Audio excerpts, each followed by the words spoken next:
सो One Piece chapter number 1168 के spoilers आ चुके हैं। और भाई इससे पिछले वाले चैप्टर के अंदर हमारे शैंक्स भाई बहुत ही तगड़े कारनामे कर रहे थे, सबको चोमू बना रहे थे।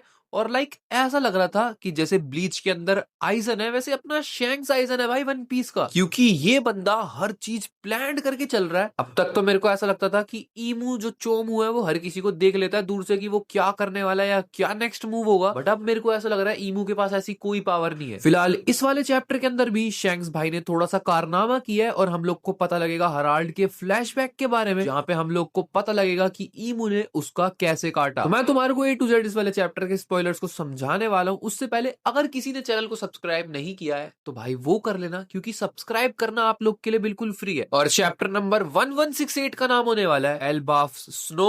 और भाई ठंड के बारे में जिक्र कर रहे हैं, इसका मतलब किसी की तबीयत खराब हुई थी पिछले वाले चैप्टर के अंदर। हम सबको पता है हराल्ड की जो वाइफ है ईडा, उसकी तबीयत कुछ ज्यादा ही खराब थी, शायद से इस वाली ठंड के अंदर वो ना रहे। भाई ठंड के अंदर तबीयत ज्यादा खराब होती है, तो इसीलिए इस वाले चैप्टर का नाम है एल्बाफ स्नो। बाकी चलते हैं चैप्टर की तरफ। और इस वाले चैप्टर की स्टार्टिंग ही होती है एक बैड न्यूज के साथ, जहां पे हम लोग को ये पता लगता है कि ईडा, जिसने लोकी को बहुत ही अच्छे से प्यार किया, एक ऐसी फॉरेनर जिसको बहुत क्रिटिसाइज किया गया, वो यहाँ पे मर चुकी है, यानी कि ईडा की डेथ हो चुकी है। और इस चीज को सुन के हराल्ड और हजरुद्दीन दोनों के दोनों रो रहे हैं, वो लोग बहुत ज्यादा परेशान है। यहाँ पे हम लोग को दिखाया जाता है कि लोकी भी बहुत ज्यादा परेशान है, पर वो किसी को अपना दर्द दिखा नहीं सकता, क्योंकि वो तो ऐसा दिखाता था ना कि भाई उसको ईडा से कोई फर्क ही नहीं पड़ता। बट पिछले चैप्टर के अंदर हम लोग को पता लगा कि उसको कितना फर्क पड़ता है। फिलहाल हमारे को ये बताया जाता है कि लोकी जेल में है। जेल के अंदर जाने वाली जो भी बात है लोकी की, वो हम लोग को चैप्टर के अंदर और ढंग से पता लगेगी। हम लोग को पता लगता है 14 साल पहले का सीन आ चुका है। और हम लोग को ये बताया जाता है शैंक्स, जो कि ब्लेड नाइट का बंदा था, उसको क्योंकि वो फिगारलैंड गार्लिंग का लड़का है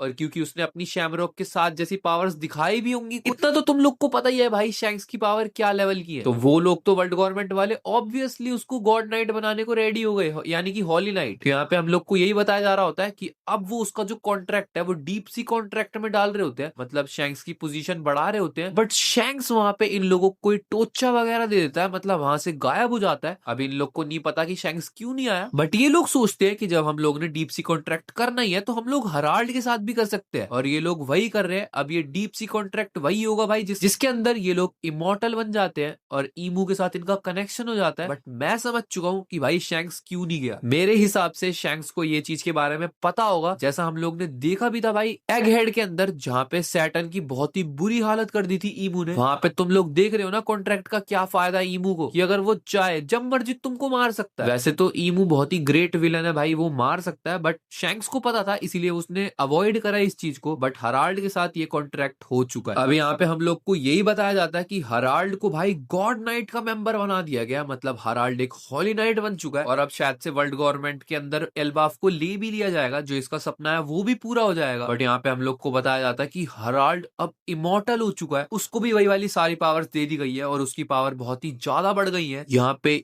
ईमू हराल्ड को ऑर्डर देता है कि जो तेरा एल्बाफ है उसके अंदर एक वो जो एबिस सर्कल ये लोग बनाते हैं वो बना ले। शायद से ये लोग आने जाने के लिए कर रहे होंगे, या फिर मान लो वर्ल्ड गवर्नमेंट वालों को जब भी जायंट्स की आर्मी की हेल्प पड़े, ये लोग इधर से उधर टेलीपोर्टेशन का यूज करके बड़ी जल्दी से अपने आप को एक्टिव कर लेंगे। और यहाँ पे शायद से इसीलिए यही सब ईमू रेडी कर रहा है। अब एबिस वाला सर्कल बनवाने के साथ साथ ईमू का जो मेन मकसद है, जो कि वो रॉक्स को बोल भी रहा था कि उसको जायंट्स की आर्मी चाहिए, तो वो यहाँ पे हराल्ड को ऑर्डर दे देता है कि वर्ल्ड गवर्नमेंट के लिए एक जायंट्स की आर्मी बना, जो कि सिर्फ हम लोग के लिए काम करे। और यहाँ पे तुम समझ सकते हो अगर जायंट्स कंप्लीटली वर्ल्ड गवर्नमेंट के अंडर में आ गए तो बहुत ही बड़ी बड़ी चीजें जैसे हम लोग को बताई जाती हैं वो सारी की सारी वर्ल्ड गवर्नमेंट के अंदर में आ जाएगी, और भाई वो बहुत ज्यादा स्ट्रांग बन जाएंगे फिर। और यहाँ पे चैप्टर के एंड के अंदर लोकी और जारुल पहुंच जाते हैं कासल के अंदर। अब ये वही वाला सीन है जहाँ पे हराल्ड को ये बहुत ही बुरी तरीके से मारने वाले। हम लोग को अच्छे से कंटेक्स्ट में पता लगेगा कि वहां पे अच्छे से हुआ क्या था, बट अभी के लिए चैप्टर यही पे एंड हो जाता है। बट वीडियो खत्म थोड़ी हुई है। और हम लोग को क्या यहाँ पे ये बताया जा रहा है कि शैंक्स को और ज्यादा हाइप अप किया जा रहा है, क्योंकि एक तो शैंक्स को ये कैसे पता लगा कि उस दिन वहां पे सेरेमनी के अंदर नहीं जाना, क्योंकि अगर तुमने डीप सी कॉन्ट्रैक्ट कर लिया तो फिर तो तुम ईमू के गंदे वाले चेले बन जाओगे और तुम छोड़ भी नहीं पाओगे उसको। यहाँ पे सोचो अगर शैंक्स ज्वाइन कर लेता, वो तो शैंक्स को मार देता भाई। इतना लेजेंडरी कैरेक्टर है भाई, ओडा सेंसेई की प्लानिंग नेक्स्ट लेवल है। अब मेरे को ये जानना है कि शैंक्स क्या टोचा दे के गायब हुआ है। अब भाई हम सब लोग को इतना तो पता है कि हम लोग को भाई ये बताया जाता है कि रॉक्स हराल्ड को अपने बराबर मानता था, मतलब रॉक्स और हराल्ड कहीं ना कहीं सेम पावर के थे। अब हराल्ड को यहाँ पे ईमू ने अपनी प्लस में पावर दे दी है, तो तुम समझ सकते हो वो कितना ज्यादा स्ट्रांग हो गया होगा। यहाँ पे चैप्टर के लास्ट के अंदर हम लोग को ये बताया जाता है कि लोकी और जारुल पहुंच गए कासल के अंदर। अब हम लोग को इतना सीन भी याद होगा भाई, फ्लैशबैक के अंदर हम लोग को पहले ये भी दिखाया गया था हराल्ड को वहीं पे जितने भी सैनिक थे उन सब ने मार दिया, उसको बहुत बुरी तरीके से वो लोग खत्म कर रहे थे। अभी अगर फ्लैशबैक के अंदर जो अगले चैप्टर में आने वाला है, अगर हम लोग को ये दिखाया गया कि कहीं ना कहीं लोकी हराल्ड से फाइट कर रहा है क्योंकि हराल्ड अपने कंट्रोल में नहीं था, और अगर लोकी ने हराल्ड को खत्म कर दिया तो फिर चीजें बहुत ही नेक्स्ट लेवल पे चली जाएगी, क्योंकि लोकी फिर बहुत ही ज्यादा नेक्स्ट लेवल पावरफुल कैरेक्टर हो जाएगा। बट मेरे को नहीं लगता यार इतना होने वाला है। तो जो ये चीज है कि लोकी ने हराल्ड को मारा, आई गेस ये चीज अगले चैप्टर के अंदर कंप्लीटली खत्म हो जाएगी, क्योंकि अगर कहीं से लोकी ने हराल्ड को मार दिया तो मतलब लोकी रॉक से ज्यादा पावरफुल हो गया। और अगर शैंक्स ने लोकी को हराया है, कहीं ना कहीं बोलते हैं ना शैंक्स और लोकी की फाइट हुई है, तो शैंक्स तो फिर सबसे ज्यादा स्ट्रांग हो जाएगा। नहीं यार इतना नहीं होगा। खैर तुम लोग के इस चीज के ऊपर क्या राय है भाई, कमेंट करके जरूर बताना। और इस वाले चैप्टर के स्पॉयलर्स यहीं तक है। आई होप तुम लोग को वीडियो पसंद आई होगी। वीडियो पसंद आई हो लाइक कर देना, चैनल पे नए हो सब्सक्राइब कर देना। मिलते हैं नेक्स्ट वीडियो में, तब तक के लिए बाय बाय।